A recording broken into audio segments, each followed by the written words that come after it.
Nakipista pala kami dito sa malapit sa barangay namin. Actually, bundok na siya. Kaya ito yung madadaanan talaga. Kasama ko pala yung pinsan ko makipista, kabilang dalawa. At maya-maya ito yung mga nadaanan namin.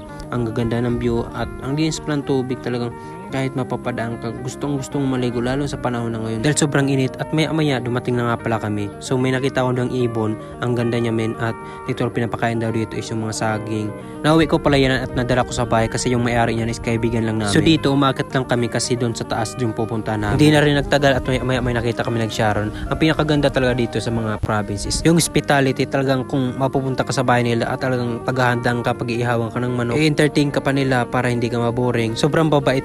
Hindi ka talaga makakaramdam ng panganib. And also kapag nakapunta ka sa mga ganitong lugar, dapat i-respect mo rin yung culture nila. Yung way kung paano sila mamuhay sa mga ganitong lugar. Nung bata ako, ito talaga yung palagi kong kinukuha at pinapadikit ko to doon sa mga damit ng kung sino mang kasunudan ko or kasama ko. At maya hindi na rin kami nagtagal at umuwi na rin kami. Maraming salamat nga pala doon sa pinunta namin na bahay. Napakasarap ng pagkain niyo.